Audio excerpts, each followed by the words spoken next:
The Colorado Buffaloes pull out a close victory in the first round matchup in the Big 12 tournament over the TCU Horned Frogs. The Colorado Buffaloes came into this game with three conference wins, I believe it was. I believe they're 3-17 overall in conference. TCU had been up and down all year. We talked about it on the preview a little bit, had some good wins, had some bad losses, kind of been an up and down year, had some pretty good players on their team. But credit to Colorado, a team that comes in losing a lot of games, having really, really tough time in the Big 12 all year, finds a way to pull off a narrow victory in this one, 69-67. Subi, I'll throw it to you first for your quick initial thoughts on this closely contested basketball game. I mean, one thing we did mention in the preview is that Colorado, one of those 3 wins came against TCU. Yeah. I think it was last week, and I mean, this was a quick turnaround. But hey, let me run an idea by you, man. I just want to spitball. Okay, this is something that I've been clamoring for the last couple of years. It's kind of like this momentum rule change. All right. So what I mean by that is you have one decline. You have one decline in a game. So what I mean by that is if you go on an 8-0 run, right? If we're playing each other, my team goes on an 8-0 run in a pivotal moment and you call a timeout, I say, screw that.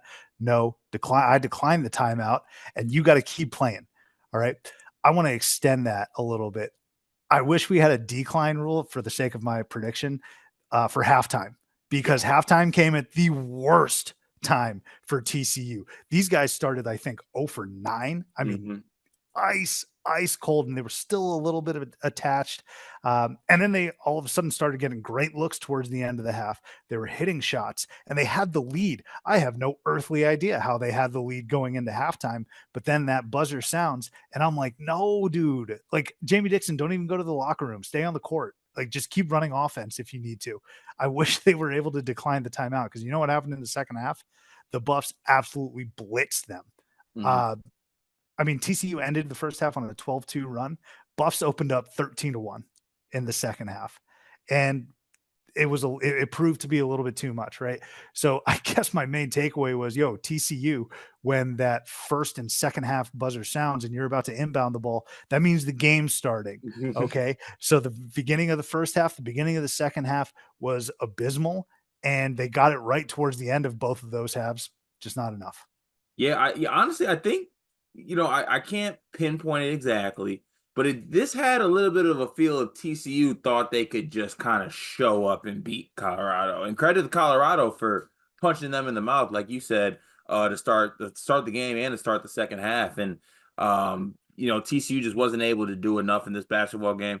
One thing I do want to give you credit for, Subi, I'm pretty sure you said this coming into the preview, that one of these teams is really good at free throw shooting and one of these teams is not. I'm not sure if that was this preview, but in a game that is usually this slim of margins, like a 2-point game, single digit game, one of the first things you look at is what happened with the free throws, right?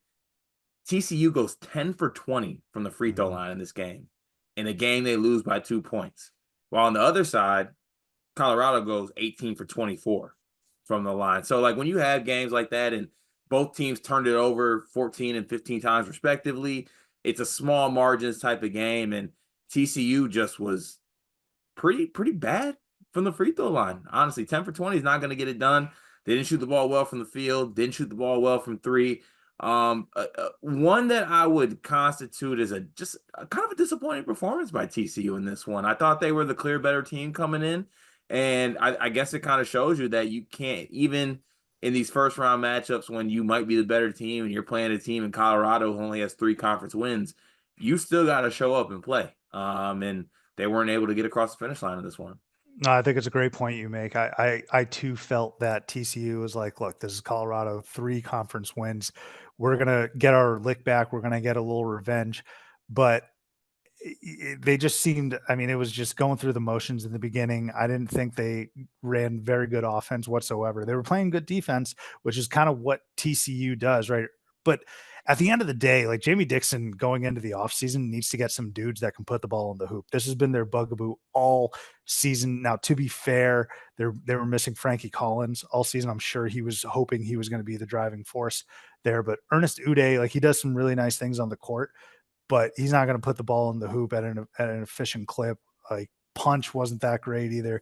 But you mentioned the free throws. Yeah, it was about TCU. Do you know what they shoot on? I didn't specify it in the preview, but do you know what they shoot for a free throw percentage on the season.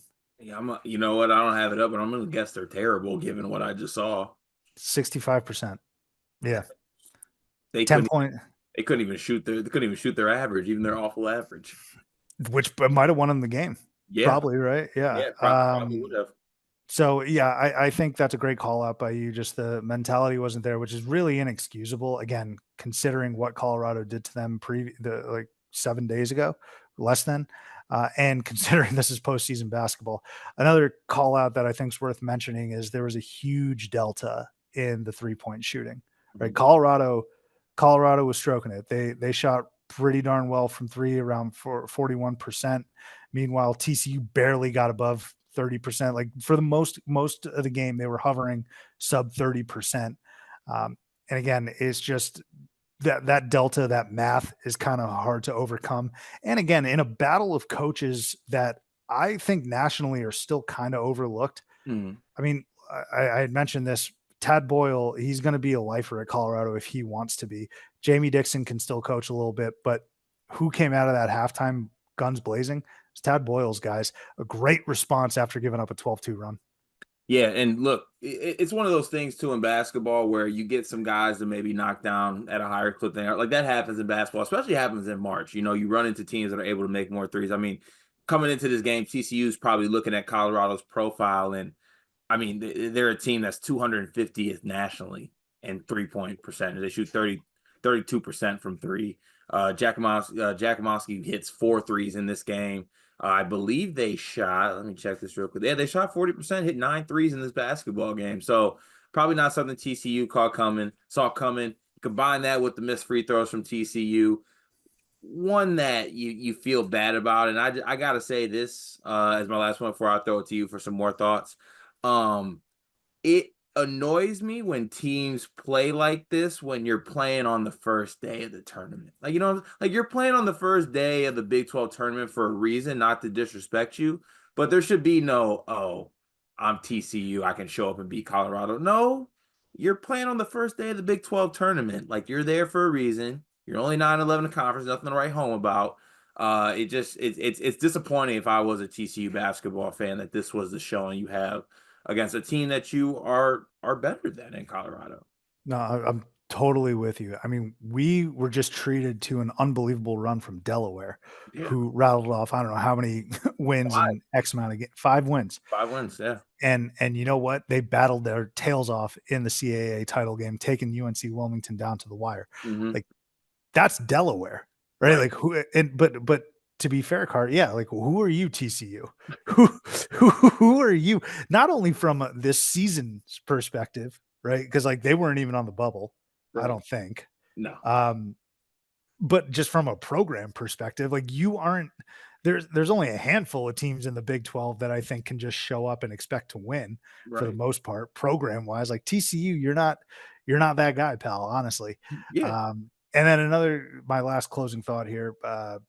I thought TCU had to really bottle up or do their best to bottle up Julian Hammond. Mhm. Didn't do that. Julian Hammond had a really, really efficient game. I thought he played very well. What did he had 16 points, a couple assists, couple rebounds. I thought, Got to the free throw line 9 times. yeah, great point. So, uh, I mean, if you wanted to stop one guy, he was probably it. But again, like this is going to linger a little bit for Jamie Dixon. I think all the things you mentioned, the not showing up, a little bit of Frankie Collins not being there, but you've been working with that now for a while. And then the free throws, I think he's going to be dead set on getting some more offensive weapons in the offseason.